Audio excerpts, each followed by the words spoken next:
اور 1 میل لمبا ہوگا اور اس کے 4 دروازے ہوں گے۔ یاد رکھے یہ سب من گھڑت باتیں ہیں، دل سے بنائی ہوئی باتیں ہیں۔ اس کا تذکرہ کرنا، اس کا ذکر کرنا، دوسروں کو شیئر کرنا اور اس پر یقین کرنا کسی بھی صورت میں جائز نہیں ہے۔ دوسری غلط فہمی اس مہینے کے تعلق سے یہ ہے کہ لوگ اس مہینے کو غم کا مہینہ کہتے ہیں، اس لیے اس مہینے میں شادیاں نہیں کرتے یا کسی بھی قسم کی خوشیاں نہیں مناتے، کیونکہ یہ مہینے کو سوگ کا مہینہ کہا جاتا ہے، جو کہ شریعت کے اعتبار سے بالکل غلط اور بے بنیاد ہے۔ سوگ کی صرف چند صورتیں جائز ہے، وہ بھی عورتوں کے لیے۔ ایک، جس عورت کی طلاق ہو گئی تو وہ اس کے عدت کے دنوں میں، اور جس عورت کے شوہر کا انتقال ہو گیا وہ اس کے عدت کے دنوں میں، یا پھر ہمارا اور کسی اور کا کوئی قریبی اگر انتقال کر گیا تو صرف 3 دن سوگ منانے کی اجازت ہے۔ اس کے علاوہ کسی بھی دن مرد اور عورت کو سوگ منانے کی اجازت نہیں ہے، اور سوگ منانے کا بھی طریقہ صرف یہ ہے کہ عدت کے دنوں میں عورت زیب و زینت نہ کرے، بناؤ سنگار نہ کرے، خوشبو عطر سرما وغیرہ اور اچھے اچھے کپڑے نہ پہنے، بس یہی سوگ منانا ہے۔ اس کے علاوہ کوئی بھی سوگ منانے کا اور طریقہ اختیار کرنا جائز نہیں ہے، جیسے کہ کالے کپڑے پہننا، زور زور سے چلانا، سینہ پیٹنا اور آہ و بکا کرنا اور خوب شور کرنا، اس کی بالکل اجازت نہیں ہے۔ اس مہینے میں شادی نہیں کرنا اور اس کو ناجائز سمجھنا سخت گناہ اور اہل سنت کے عقیدے کے بالکل خلاف ہے۔ یہ بالکل بے بنیاد بات ہے۔ آپ کی معلومات کے لیے میں بتاؤں کہ اسی مہینے میں حضرت علی رضی اللہ تعالیٰ عنہ اور حضرت فاطمہ رضی اللہ تعالیٰ عنہ کا نکاح ہوا تھا۔ اس مہینے میں، اس مبارک مہینے میں نکاح جائز ہونے کا اس سے بڑا ثبوت اور لوگوں کو کیا چاہیے؟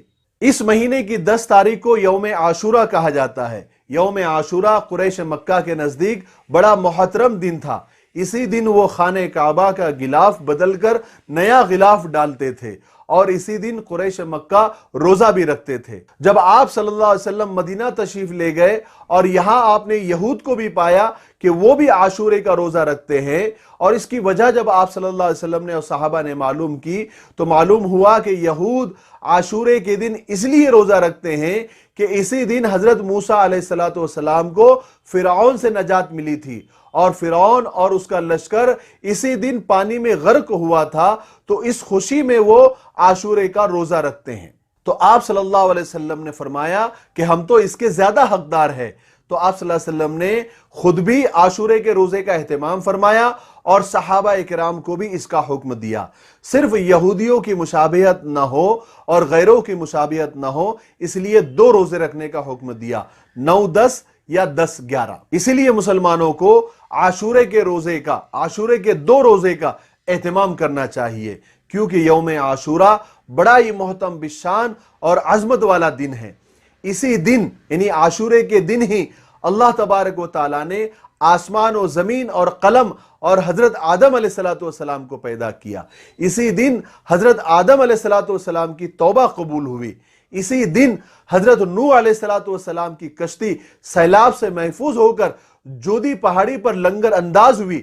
اسی دن حضرت ابراہیم علیہ السلام کو خلیل اللہ بنایا گیا اور آگ ان پر ٹھنڈی ہوئی، اور اسی دن حضرت یوسف علیہ السلام کو قید خانے سے رہائی نصیب ہوئی اور مصر کی حکومت ملی۔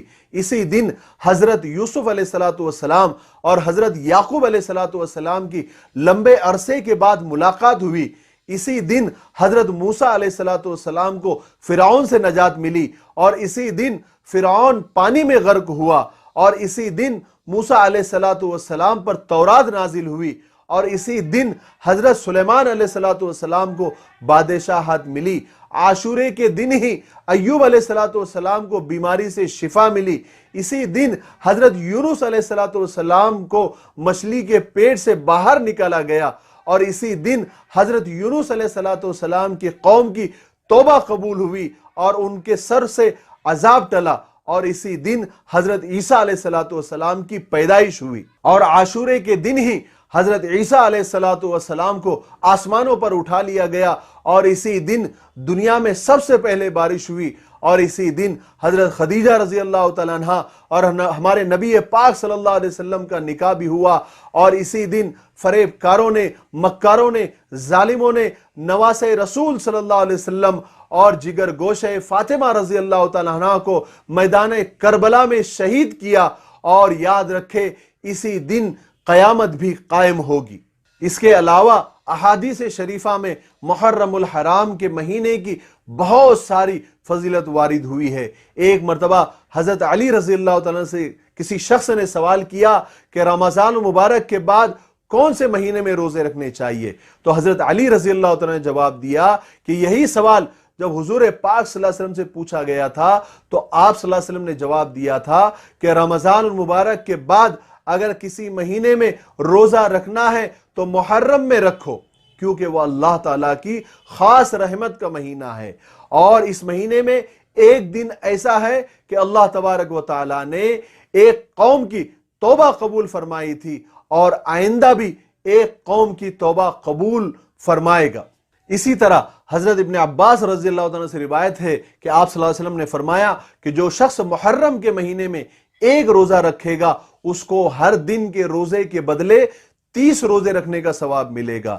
ان احادیث سے پتا چلا کہ محرم اللہ کا مہینہ ہے۔ دوسری وجہ اس کے احترام کی یہ بھی ہے کہ یہ مہینہ اشہر حرم میں سے ہے، یعنی ان 4 مہینوں میں سے جن کو دوسرے مہینوں پر ایک خاص فضیلت حاصل ہے۔ حضرت ابن عباس رضی اللہ عنہ فرماتے ہیں کہ نبی کریم صلی اللہ علیہ وسلم کو کسی فضیلت والے دن روزے کا اہتمام کرتے ہوئے میں نے نہیں دیکھا سوائے عاشورے کے روزے کے۔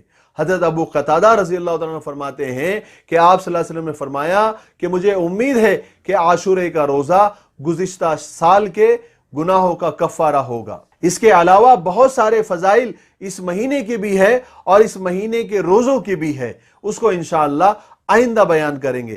تب تک جتنی باتیں اب بیان کی گئی ہیں اس پر اللہ تبارک و تعالی مجھے بھی اور آپ کو بھی عمل کرنے کی توفیق نصیب فرمائے۔ السلام علیکم ورحمۃ اللہ وبرکاتہ۔